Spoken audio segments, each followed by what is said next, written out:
Selamat berjumpa lagi dengan mata kuliah ilmu tilik ternak.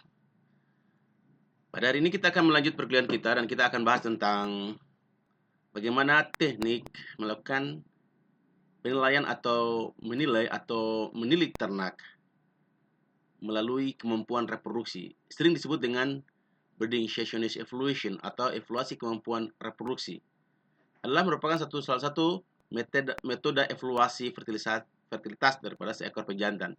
Metode ini biasanya digunakan untuk menentukan atau memberikan penilaian kepada pejantan apakah seekor pejantan itu layak atau tidak untuk digunakan sebagai sumber semen atau sumber spermatozoa atau sebagai pemacek untuk bisa mengawinkan betina-betina unggul yang dimana harapannya adalah kita akan memperoleh F1 atau turunan-turunan ternak yang memiliki kualitas yang bagus. Apa itu evaluasi kemampuan reproduksi? Ya, ini saya singkat dengan EKR.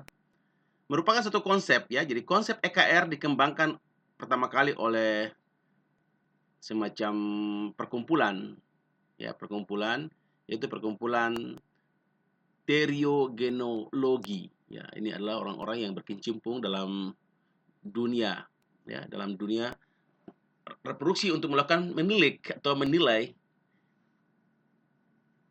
kemampuan seekor pejantan, pejantan tangguh. Nilai evaluasi kemampuan reproduksi atau EKR menjadi suatu pertimbangan penting oleh para praktisi dalam menentukan kemampuan reproduksi seekor ternak pejantan. EKR ini merupakan ukuran kemampuan seekor sapi jantan dalam mengawini atau membuahi sel telur atau ovum dari seekor betina. Ini adalah pendapat dari Randall tahun 1986.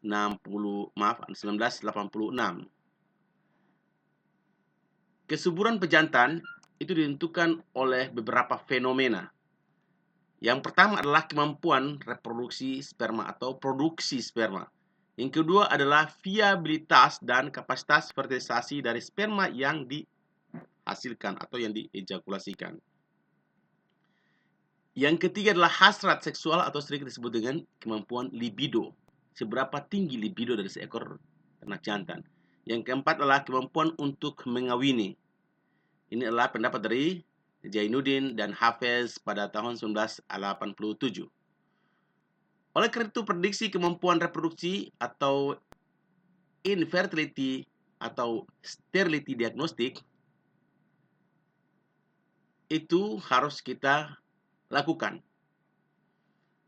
Prediksi kemampuan reproduksi atau infertility atau sterility diagnostik itu dilakukan melalui pemeriksaan fisik umum. Jadi kita lakukan penilik atau menilik secara umum. Kita harus memiliki catatan ya atau riwayat medis ataupun catatan tentang keturunan secara mendetail dari pejantan. Oleh karena itu tidak serta-merta kita langsung menggunakan seekor pejantan, tetapi kita sudah punya istilahnya rekap medis ya. Rekap medis dari seekor pejantan secara umum.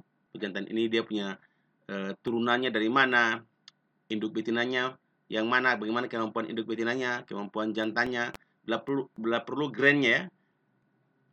Grain perenya bagaimana. Nah, catatan-catatan ini menjadi dasar untuk bisa kita memilih atau menentukan sebagai seekor pejantan pemacek.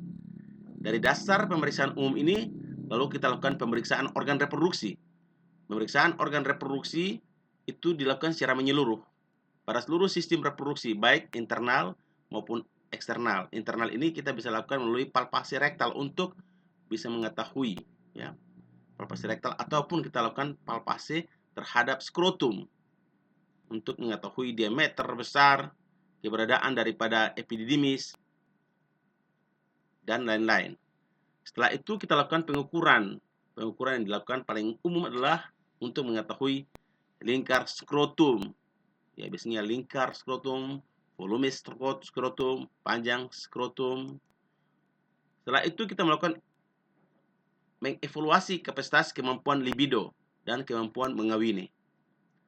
Lalu kita melakukan penampungan untuk kita mengetahui atau mengevaluasi sampel semen serta untuk mengetahui keberadaan daripada parasit atau mikroorganisme. Ini adalah pendapat dari Switzer 2000 dan Grove 1975.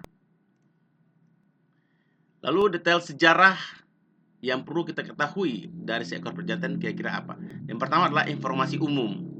Lalu nomor ID atau ID card dari setiap ternak yang biasanya ditempel, ya, yang sudah pernah belajar mata kuliah tentang ternak potong itu sudah mengetahui bagaimana kita lakukan identifikasi terhadap ternak, di mana kita sudah tahu ya nomor ID-nya, umurnya, breed-nya, beratnya. Berat ini mulai dari berat lahir, ya, berat sapi, ini semua sudah ada.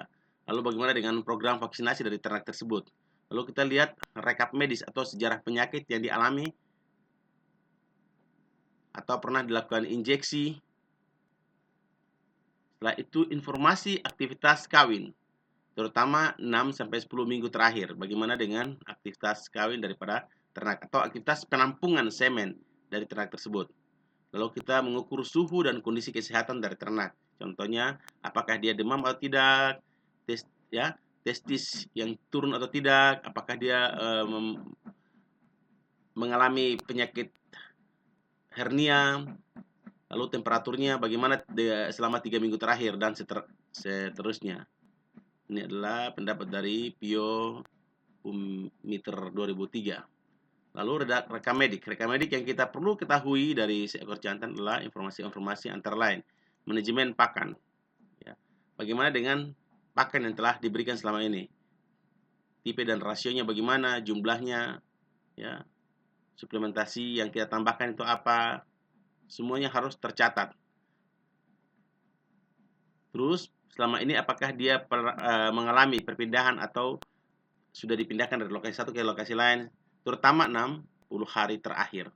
Lalu sejarahnya atau recording tentang kemampuan semen, kemampuan kawin, contohnya frekuensi, ya, frekuensi penggunaan kalau kita kawinkan dia secara alamiah, atau frekuensi penampungan, nomor dari betina yang di servis atau betina yang dikawini, terus nilai conception rate dari ternak jantan itu bagaimana, terus calf performance, ya, calf performance dari dirinya sendiri dan juga dari anak-anak. Apakah sudah ada atau belum catatan tersebut? Lalu tingkah laku kawin, contohnya, ya, tingkah laku kawin yang kita lihat itu, nah, bagaimana dengan tanda-tanda selama kawin? Apakah ada abnormalitas fungsi daripada penis? Contohnya, bagaimana dengan kemampuan ereksinya, ya, terus bagaimana kemampuan protrusionnya, ya, bagaimana kemampuan penisnya, ya, penisnya menegang dan juga merelaks penisnya itu bagaimana. Nah, lalu kita juga harus punya catatan tentang, ya, dia punya catatan tentang kesehatan daripada anak-anaknya atau hereditary health examination. Kita lihat silsilah atau pedigrinya. Harus dia bebas atau negatif dari penyakit-penyakit genetik atau penyakit-penyakit hereditas, ya, baik dari betinanya maupun dari pejantannya, baik dari induk betinanya maupun induk jantannya. Lalu fenotipenya atau penampilan warna bulunya bagaimana, ya, warna mukanya bagaimana, apakah sesuai dengan breed yang ada atau breed hasil persilangan, kita akan lihat. Lalu bagaimana dengan abnormalitas daripada turunannya, ya. Terus contohnya seperti apakah bulunya panjang, ya, dan lain sebagainya. Lalu kita lihat juga tentang, ini kita lakukan penilaian terhadap psikis secara fisiknya, jadi general physical examination. Ya, beberapa hal penting yang harus kita ketahui dari pengamatan fisik secara umum adalah bagaimana dengan body condition score atau skor kondisi tubuhnya bagaimana. Ukuran lemak punggung terutama pada tulang rusuk yang ke-12 atau rib yang ke-12. Lalu keadaan mata, konformasi giginya bagaimana, mulutnya, kukunya, lehernya, apakah ada abses, ada luka, dan lain sebagainya. Terus penyakit-penyakit kulit yang ada mungkin ada ektoparasit maupun endoparasit, ya, kutil, caplak, cacing. Nah, ini harus semua kita lakukan pengamatan, ya. Lalu dicatat semuanya ini dari semua jantan-jantan yang diseleksi itu harus dicatat semua, ya. Nah, selanjutnya ini juga masih pengamatan umum daripada fisiknya. Hal-hal beberapa poin yang penting adalah sistem dan pergerakan lokomotor dari ternak tersebut, terutama bagaimana tungkai kaki belakangnya, kuat atau tidak. Apakah ada pembengkakan pada sendinya atau tidak. Bagaimana dengan pertumbuhan kuku, bagus atau tidak. Terus bagaimana dengan teracak atau celah kuku, apakah ada infeksi, sehat, normal atau tidak. Kita catat, ya, apakah ada cacat konformasi. Jadi konformasi catat ini dia antaranya bagaimana dengan penampilan, dia bungkuk atau tegap, sapinya sehat atau tidak, kaki-kakinya bagaimana, apakah betul sudah performa berdirinya sudah sesuai dengan sapi yang sehat, apakah bentuk X atau L. Dan ini adalah contoh bagaimana kita lakukan konformasi ideal kaki belakang. Dilihat dari samping. Ini gambaran ini bisa dipakai sebagai patokan untuk dilihat, ya. Kalau kita garis lurus dari atas ke bawah, ya, ini pas di bagian, ya, bagian daripada pantat belakang lurus dengan kaki sampai dengan tungkai di bawah. Jadi ini adalah konformasi ideal kaki belakang dilihat dari samping. Lalu bagaimana dengan konformasi ideal kaki belakang kalau kita lihat dari belakang? Nah, seperti ini. Nah, jadi kalau konformasi ideal kaki belakang kalau kita lihat dari belakang seperti ini. Dia tegak, kokoh.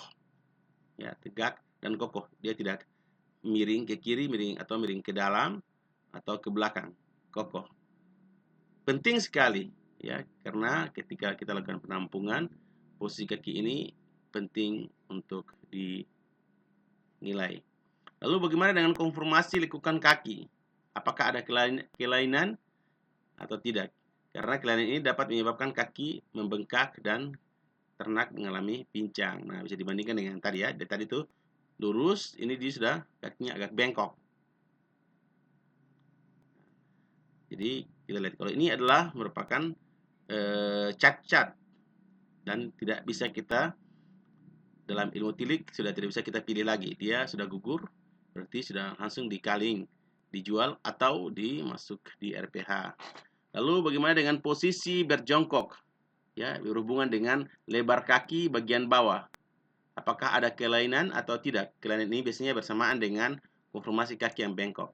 Nah, seperti ini. Nah, bisa dibandingkan yang tadi. Ya, di sini kita lihat dia agak miring, berbentuk huruf X keluar.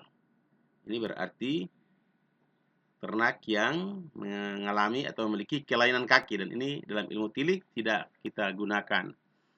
Selanjutnya kita lakukan pengamatan organ reproduksinya. Nah, bagaimana? Pengamatan organ reproduksi ini kita lakukan dengan palpasi atau dengan perabaan organ reproduksi bagian luar. Kita ketahui bahwa organ reproduksi bagian luar itu yang paling dapat kita amati adalah skrotum, di mana skrotum itu ada testis di dalamnya. Jadi palpasi organ reproduksi ini bertujuan untuk mengetahui keberadaan daripada testis dan skrotum. Bagaimana dengan tunika dartos dan tunika vaginalisnya? Apakah dia kalau kita rabat terasa normal atau tidak? Longgar atau sangat ketat? Lalu testisnya apakah simetris, kecil, besar, bulat, lonjong, kita lakukan perabaan atau palpasi, lalu kita catat.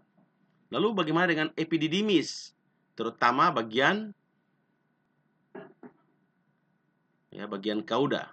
Jadi epididymis ini dapat kita lakukan palpasi mulai dari kita perabaan pada bagian kaput epididymis, korpus, kauda. Dan kita juga bisa melakukan palpasi pada ligamentum inguinalis testis. Selanjutnya kita lakukan palpasi pada funiculus spermaticusnya, saluran yang mulai mengarah ke vas deferens. Lalu kita amati preputiumnya propetiumnya bagaimana. Lalu kita juga bisa melihat penis, apakah ada kelainan atau tidak. Jadi untuk propetium dan penis langsung kita lihat. Nanti sebentar ada beberapa gambar tentang bentuk-bentuk dari penis dan propetium yang abnormal. Nah, ini adalah 3 bentuk skrotum sapi yang umum ditemukan. Bisa dilihat ya.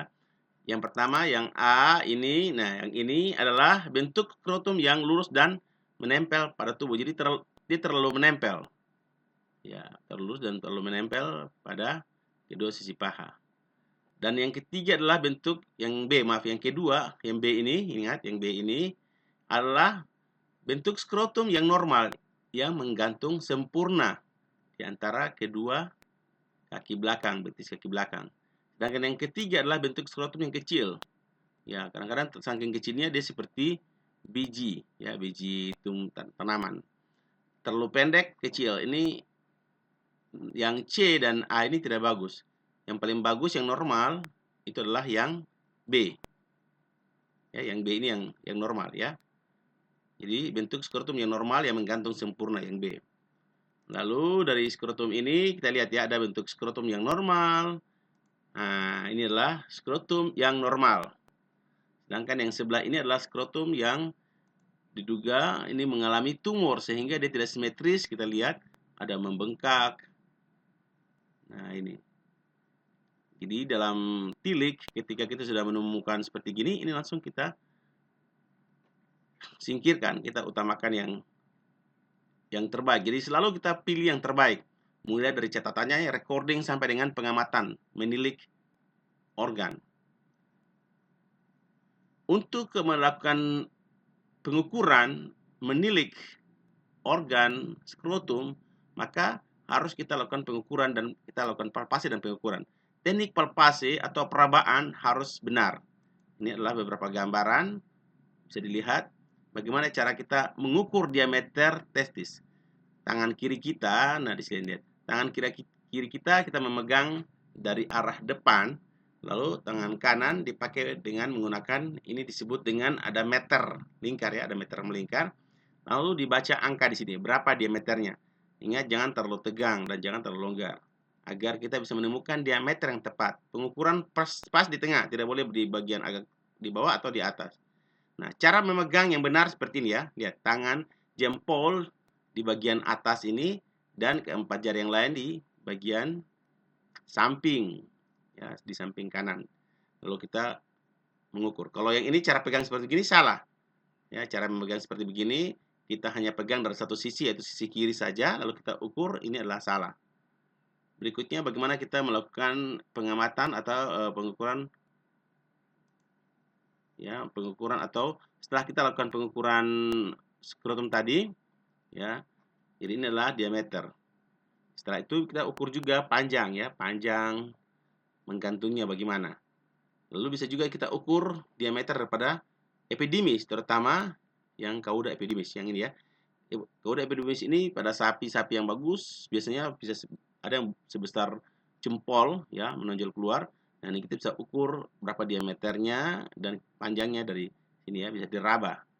Harus diraba dalam keadaan sehat, simetris, konsistensinya sehat.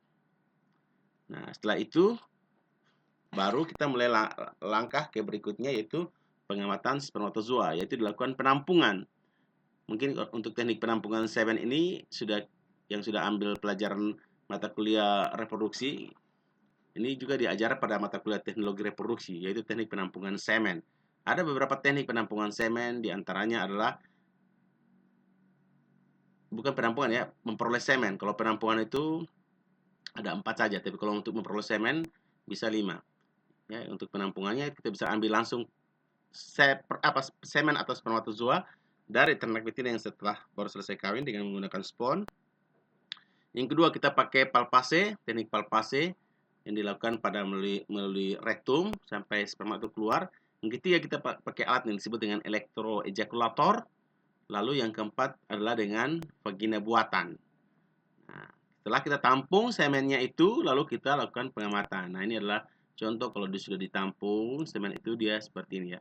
Nah, kalau kita sudah lihat semennya sudah konsistensinya bagus, hasil pemeriksaan bagus, nah ini dia berarti lolos seleksi sapi tersebut.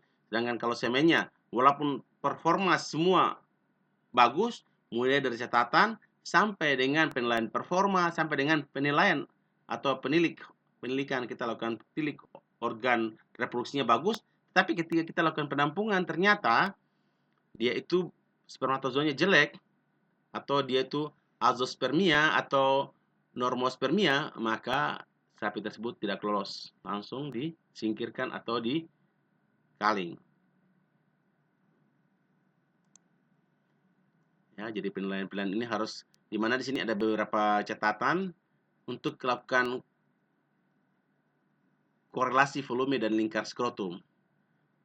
Karena riset-riset atau penelitian-penelitian sudah menunjukkan bahwa ada hubungan yang sangat signifikan atau ada hubungan yang sangat erat antara volume dan lingkar skrotum terhadap volume sperma atau volume semen yang dihasilkan. Nah, ini kalau sapi dia berumur di bawah 1 tahun atau yearling baru selesai dewasa kelamin, nah lingkar skrotumnya itu biasanya ya, lebih kecil dari 32,5. Volumenya sekitar 1,35.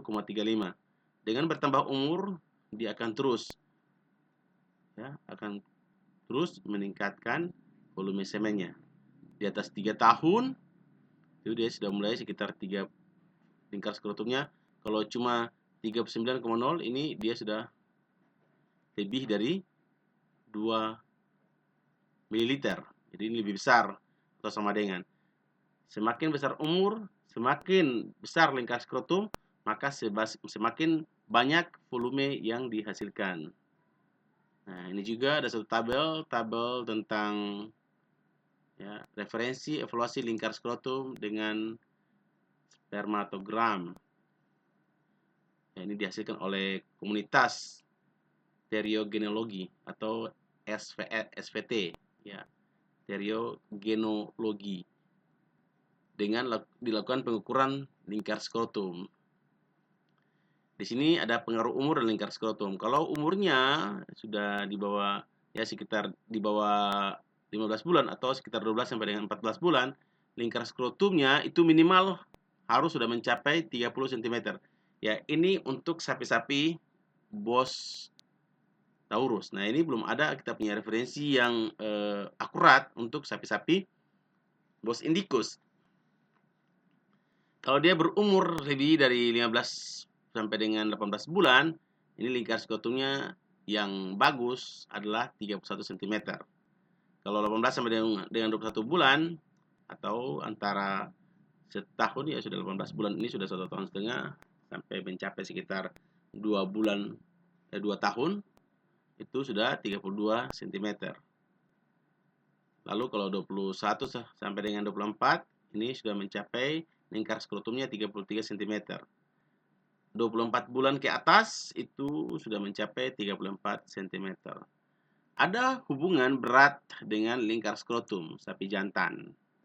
Jadi ada hubungan. Nah, ini digambarkan dengan grafis seperti ini. Ini adalah berat badannya dalam kilogram dan ini adalah skrotal atau lingkar skrotumnya dalam satuan sentimeter. Kita lihat bahwa semakin bertambah berat badan, maka dia akan lingkar skrotum juga akan meningkat. Ini adalah garis untuk sapi Hereford, sapi Angus, Charolais, atau sapi simental. Untuk sapi simental, sapi ya Maine, Anju, dan Carolais ini dia punya grafik lurus. Tetapi untuk Angus dan Hereford ini makin bertambah usia, makin bertambah berat, ya berat badannya, malah lingkar skrotumnya sudah mulai makin tidak meningkat. Jadi dia akan stabil pada berat badan antara sekitar 350, antara 400 ya, 400 ini sudah mulai dia stabil. Kalau berat badannya, artinya bahwa antara berat badan 400, 500, 600, 700 sampai 800 ini sudah mulai stabil lingkar skrotumnya, tidak bertambah. Karena di skrotum itu tidak ada penimbunan lemak. Oleh karena itu, diameter yang kita peroleh adalah betul diameter dari skrotum dan testis itu sendiri.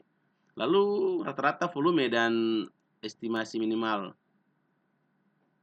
nilai daripada lingkar skrotum pada pejantan yang sudah tua, ya matang atau sudah dewasa, matur pejantan ini. Kita lihat untuk berit ongol dan gerati. Ini sudah ada informasi tentang sapi ongol dan gerati. Untuk pemeriksaan ukuran dewasa dalam satuan bulan ini 24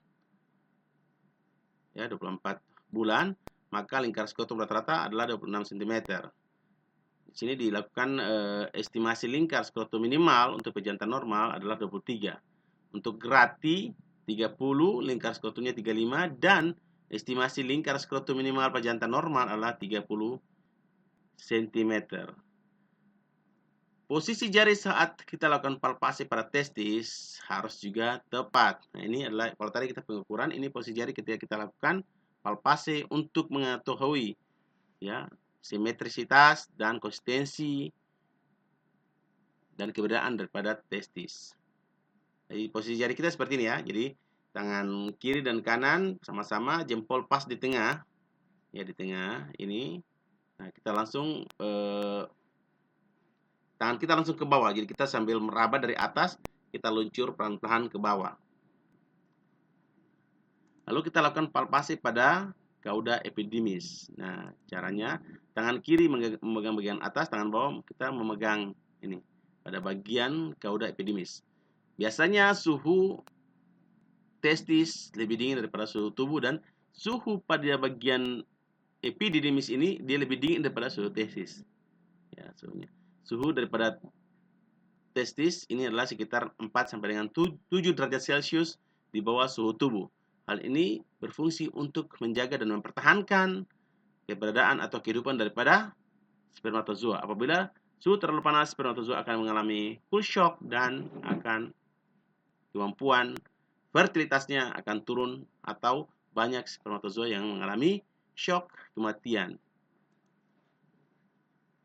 Nah, lalu palpasi untuk bagian kanannya kita lihat ya. Jadi ini tadi adalah teknik bagaimana palpasi pada bagian cauda epididymis bagian kanan, lalu pada palpasi pada testis bagian kanan nih ini. Jadi kita pegang tangan satu. Kalau tadi dua-duanya sampai ke bawah meluncur. Nah, sekarang yang ini tangan kiri kita memegang tepat di sini, tangan kanannya kita meraba ke bawah perlahan-lahan. Jangan terlalu keras, ternaknya bisa mengalami kesakitan. Ya, kalau sapi yang jantan yang besar, yang buas bisa tendang. Kita harus hati-hati. Ya, oleh karena itu pemeriksaan bagusnya ketika sapi berada di dalam kral, lalu kaki belakangnya kalau bisa dibuat sedemikian rupa sehingga dia tidak bisa menendang ketika kita lakukan palpasi atau pemeriksaan. Selanjutnya kita lakukan pemeriksaan pada bagian penis dan propetium. Palpasi rektal ya itu biasanya kita gunakan alat elektrik, bukan untuk operasi. Lalu kita berikan aplikasi obat penenang, disuntik dengan obat penenang. Lalu kita lakukan anestesi epidural.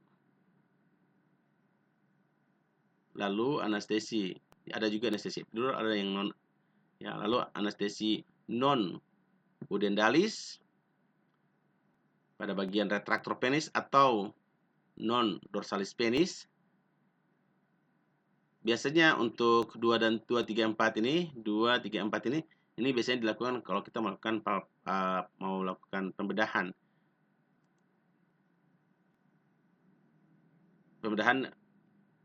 atau operasi kalau ada penyakit kelainan pada ternak. Biasanya penyakit papiloma penis atau hematoma, ya, atau hematoma atau penis yang pecah atau terluka.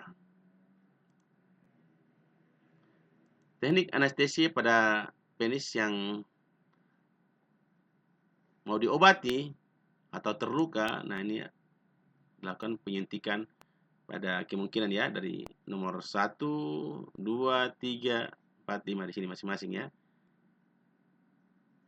Ya, bisa dilihat masing-masing dilakukan. Kalau ini pada prepotium, ini adalah penis. Konformasi prepotium yang ideal pada bos indicus atau sapi-sapi kita, nah seperti ini. Ini adalah keadaan prepotiumnya yang ideal. Ini adalah kedua testis pada skrotum. Nah, sedangkan ada juga yang tidak ideal. Ya, ini adalah keadaan prepotium yang sangat menggantung. Kalau gambar seperti ini, atau kita temukan seperti ini di lapangan, ini kemungkinan terjadi peradangan pada bagian prepotium. Ini untuk sapi-sapi bos indicus atau sapi, kita punya sapi Bali bos indicus. Atau juga kelainan prepotium seperti ini. Nah, ini kelainan. Ini ditemukan pada pejantan dari breed bos indicus juga. Ya, maaf, ini ya gambarnya nih. Jadi prepotium ini dia mengalami memar. Nah, ini biasanya karena terkena infeksi penyakit. Ini harus diobati dulu. Nah, terus ini adalah kelainan-kelainan pada bagian penis. Ada kelainan namanya frenulum penis, yaitu terjadi suatu pembengkakan abnormalitas pada bagian penis. Lalu pemeriksaan organ reproduksi bagian dalam. Untuk pemeriksaan organ reproduksi bagian dalam, maka kita harus lakukan palpasi organ genitalia atau melalui rektal. Nah, biasanya tadi kalau kita mulai rektal, kita lakukan dengan penyuntikan. Yang tadi saya sudah tunjukkan ada 5 bagian yang bisa digunakan untuk disuntikan atau dimasukkan obat bius. Yang perlu kita raba adalah bagian kelenjar aksesoris. Bagaimana keberadaan ampulanya? Bagaimana dengan ya vesika seminalisnya? Bagaimana dengan prostat? Bagian korpus atau bagian pars disseminata. Lalu kelenjar bulbo-urethralis atau kelenjar Coopernya. Biasanya pada prostata, bagian prostata itu ya prostata atau prostata disseminata dan Cooper, kelenjar Cooper itu dilakukan pada palpasi perektal. Itu biasanya tidak teraba karena dia kecil. Lalu kelenjar-kelenjar aksesoris pada sapi, kalau kita lihat gambarnya seperti ini. Oleh karena itu kita lakukan palpasi melalui rektal. Nah, di sini ya. Di sini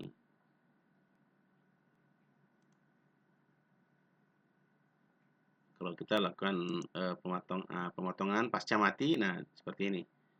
Ini adalah testisnya, ini adalah kantong kencingnya, dan di sini adalah organ-organ atau kelenjar-kelenjar yang tadi, prostat atau corpor bulbo-urethralis ya, dan vesika seminalis. Selanjutnya adalah kita akan lakukan pengamatan tentang evaluasi kemampuan kawin atau ya, kemampuan libido dan kemampuan kawin.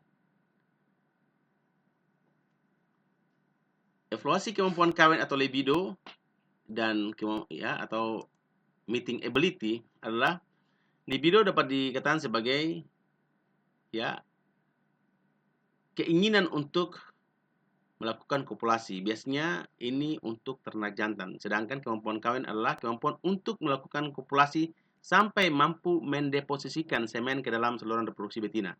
Jadi bisa dibedakan ya antara libido dan kemampuan kawin. Oleh karena itu di sini dibedakan antara libido dan mating ability. Nah, inilah jadi libido pada sapi jantan didefinisikan sebagai keinginan untuk melakukan kopulasi.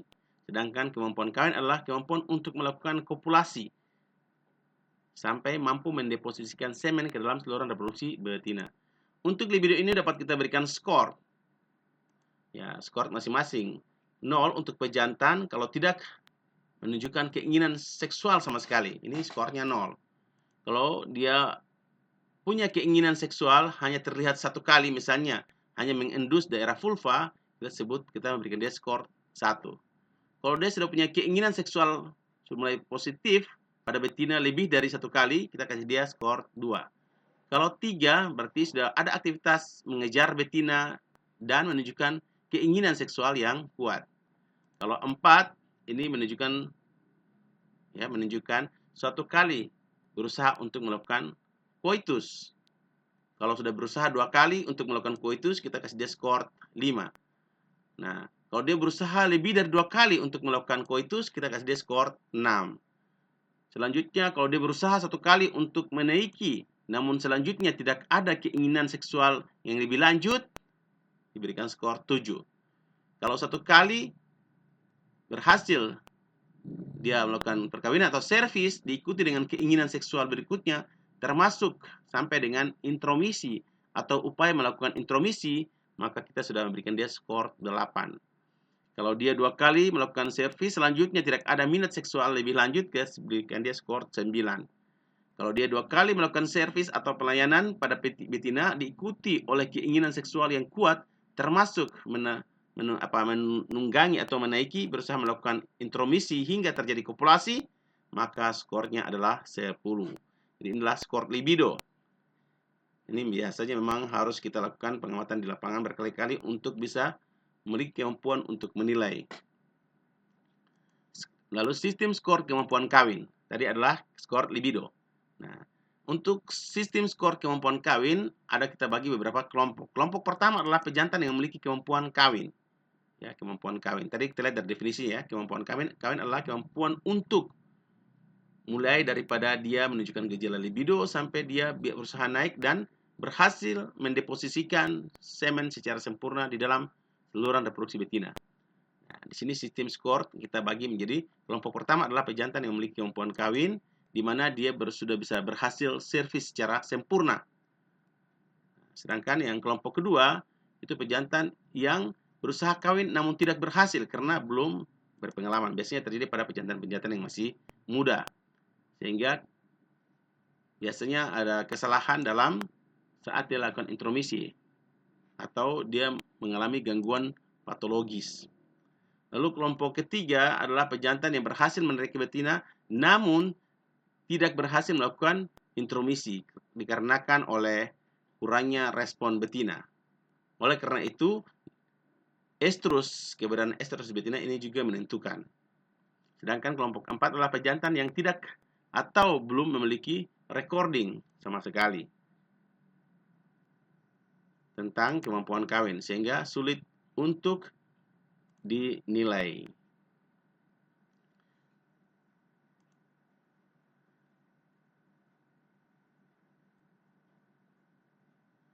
Lalu kita juga bisa bagi sistem skor kemampuan kawin ini menjadi kelompok berikutnya, yaitu kelompok 1 yaitu pejantan yang melayani dengan memuaskan atau memiliki kemampuan servis yang luar biasa. Yang kelompok kedua adalah pejantan yang sudah menaiki namun tidak sampai terjadi kopulasi dikarenakan oleh kurang pengalaman atau teknik kawin yang salah atau faktor patologis. Sedangkan kelompok keempat adalah pejantan yang menaiki betina tidak sampai servis karena kurangnya respon betina. Dan keempat adalah pejantan yang tidak memiliki kemampuan libido atau kawin karena kurangnya keinginan atau tidak ada aktivitas yang cukup untuk melakukan kopulasi. Selanjutnya kita lakukan evaluasi kapasitas servis atau evaluasi kapasitas pelayanan jantan terhadap betina. Ukuran libido adalah waktu reaksi maksimal terhadap betina yang estrus atau yang non-estrus. Biasanya pada jantan itu terjadi sekitar 15 sampai dengan 20 menit. Pada kuda terjadi antara 60 sampai dengan 90 menit. Pada babi antara 15 sampai dengan 20 menit. Ya, pada kambing 15 sampai dengan 20 menit. Ya, pada babi ini ini domba ya, domba, kambing, ini yang babi. 30 sampai dengan 50 menit. Jadi ini adalah pada kambing dan domba. Pada anjing 60 sampai dengan 150 menit. Lalu untuk evaluasi kapasitas pelayanan, kemampuan libido dan kawin itu ditentukan oleh potensial QND atau pengamatan tingkah laku seksual. Sering disebut dengan sexual partner kalau kita pakai dummy atau boneka atau kita pakai artificial vagina, vagina buatan. Untuk kualitas semen, kita lakukan penilaian terhadap potensial inerendi, yaitu lakukan identifikasi pada rata-rata volume semen. Bagaimana dengan pengamatan makroskopik dan mikroskopik daripada semen? Pengamatan makroskopik adalah kita melihat volumenya, warnanya, eksistensinya, viskositasnya, dan pH. Sedangkan mikroskopik adalah kita lakukan pengamatan terhadap motilitas, konsentrasi, viabilitas, dan morfologi. Viabilitas atau persentase spermatozoa hidup dan morfologi. Nah, ini adalah referensi tabel untuk evaluasi daripada lingkar skrotum dan spermiogram atau motilitas spermatozoa. Ya, ini adalah ada beberapa catatan yang dapat dilihat. Kalau kita lihat dia yang disebut dengan kita bilang rapid swirling atau slow swirling atau generalized oscillation atau sporadic oscillation. Nah, ini ratingnya. Kalau ini kita sebut dengan dia very good atau VG. Nah, ini spermatozoa atau motilitas spermatozoa itu di atas 70%. Kalau good itu di sekitar motilitas spermatozoa 50 sampai dengan 69%. Kita sebut dengan fair atau sedang itu adalah 30 sampai dengan 49%. Sedangkan kita katakan dia poor atau miskin atau dia sangat rendah itu di bawah 30%. Lalu berikutnya adalah tabel referensi tentang morfologi spermatozoa. Ini untuk morfologi spermatozoa. Kalau dia itu di bawah 70%, itu kita sebut katakan dia masih normal, ya, normal sel. Lalu pengamatan lagi terhadap penyebab adanya gangguan hormonal atau penyebab hipoplasia testis atau infantilismus. Lalu penyebab kondisi keadaan peternakan atau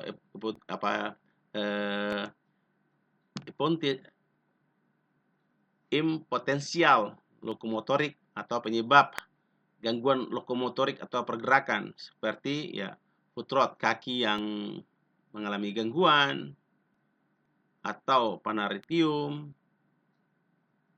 artritis terutama pada tungkai belakang. Penyebab jantan mengalami impoten adalah dikarenakan oleh orkitis atau tidak turunnya testis ke dalam skrotum atau testis mengalami infeksi atau epididymitis atau epididymis mengalami infeksi atau juga vesikulitis spermatika atau prostitis atau prostata mengalami infeksi, nikrospermia atau aspermia. Penyebabnya adalah hipoplasia testis atau atrofia atau spermatocoel. Ini adalah penyebab-penyebab pejantan yang mengalami impoten. Impoten adalah ketidakmampuan untuk ereksi. Kalau tidak ada kemampuan untuk ereksi, maka pejantan tidak mungkin bisa melakukan kopulasi. Kalau tidak bisa melakukan kopulasi, maka tidak bisa melakukan intromisi dan deposisi daripada semen. Oleh karena itu disebut dengan impoten. Nah, ini bisa terjadi pada manusia atau juga pada ternak. Ya, ada 1, 2, 3, 4, 5, 6, 7, 8, 9 minimal. Lalu kita lakukan analisa selanjutnya, kita lakukan analisis semen. Nah, di sini ada nomenklaturnya, kita lihat. Nah, ini bagaimana dengan volume? Parameter-parameter yang bisa dipakai adalah volume, konsentrasi sperma, motilitas spermatozoa, viabilitas spermatozoa, dan abnormalitas spermatozoa. Kalau volumenya ini bisa tidak ada sama sekali atau kita sebut dengan aspermia. Nah, ini sedang kita sebut dengan hipospermia. Kalau sangat tinggi kita sebut dengan hiperspermia. Lalu konsentrasi spermatozoa disebut dengan 0 atau 0, jadi sudah azospermia. Ya, kalau dia rendah adalah oligozospermia. Kalau normal kita sebut dengan normazospermia. Sedangkan tinggi kita sebut dengan polizospermia. Lalu dengan motilitas spermatozoa, kalau dia itu tinggi kita sebut dengan astenozospermia. Sedangkan kalau viabilitasnya semuanya mati, 100% all dead, maka kita sebut dengan necrozospermia. Kalau abnormalitas spermatozoa dengan presentasi yang tinggi kita sebut dengan teratozospermia. Nah, ini adalah segmen analisis nomenklatur atau nomenklatur ketika kita melakukan analisis spermatozoa pada ilmu tilik ternak. Berikutnya adalah bagaimana keberadaan mikrobiologi atau parasit, pengamatan pada parasit. Biasanya kita ambil sampel minimal sekitar 2 ml sampel semen yang segar dalam tabung, lalu kita lakukan identifikasi bakteriologikal atau serologik. Kita lihat apakah dia Vibrio, Trichomonas, ada bakteri atau ya bakteri Vibrio atau Trichomonas atau Brucella yang menyebabkan Brucella abortus bank, atau ya anti Brucella, ada Mycobacterium tuberculosis atau tidak, ada paratuberculosis atau tidak, atau Mycoplasma. Pemeriksaan mikrobiologi juga kita lakukan pada sampel Preputium. Ya, ada yang disebut dengan Hanks medium sekitar 20 ml. Kita lakukan pengamatan pada Trichomonas fetus ada atau tidak, atau Vibrio fetus. Itu bakteri Campylobacter. Atau ini infeksi bovin disebut dengan IBR biasanya. Atau BVD, bovin viral diare. Ada juga kita ambil sampel darah, ya, blood sample melalui vena jugularis atau vena auricularis magna atau vena coccygia pada bagian belakang. Kalau ini pada leher, ya ini pada bagian pangkal ekor. Untuk kita mengamati apakah ada Brucella abortus bank atau tidak, ada Brucella ovis, Anaplasma species atau Salmonella species atau Lactospira pneumoniae, atau ada penyakit IBR, IPV dan IPB. Lalu pemeriksaan bakteriologi, diagnosis dan evaluasi. Ini kita lakukan dengan pengamatan secara umum, termasuk ya kesehatan atau kesehatan hereditas. Kesuburannya yaitu potensial coendi atau generandi. Lalu apakah dia itu bebas dari penyakit-penyakit infeksi atau tidak. Selanjutnya, klasifikasi pejantan. Berdasarkan komunitas dari terigenologi melakukan pedoman klasifikasi terhadap evaluasi kemampuan reproduksi pejantan sebagai berikut. Ada yang disebut dengan satisfactory potential breeder atau bibit potensi unggul. Ada yang disebut dengan unsatisfactory potential breeder atau bibit potensial sedang, atau classification deferred atau bibit potensial yang ditangguhkan, atau ditangguhkan atau ditolak. Lalu ada yang disebut dengan bibit potensial yang masih dipertanyakan, questionable potential breeder. Jadi ini adalah bagus tapi masih dipertanyakan. Oleh karena itu masih perlu diamati atau diteliti lebih lanjut. Tapi yang biasanya kita pilih adalah yang satisfactory potential breeder atau bibit potensi unggul. Hasil interpretasi, lalu kita katakan bahwa yang satisfactory potential breeder atau pejantan yang sangat memuaskan adalah pejantan yang memenuhi seluruh nilai minimal untuk lingkar skrotum, motilitas, dan morfologi spermatozoa. Pejantan ini harus bebas dari cedera atau gangguan genetik, kelainan tulang, infeksi, serta hal-hal lain yang mengurangi kemampuan kawin secara alamiah. Selanjutnya yang unsatisfactory potential breeder atau pejantan yang ditangguhkan adalah pejantan yang gagal memenuhi nilai ambang minimal dalam kategori apapun serta memiliki prognosis buruk untuk dapat diperbaiki. Sedangkan yang classification deferred atau pejantan yang ditolak adalah pejantan yang saat itu tidak dapat dinilai memuaskan, namun memiliki kecenderungan untuk dapat diperbaiki pada waktu-waktu yang akan datang.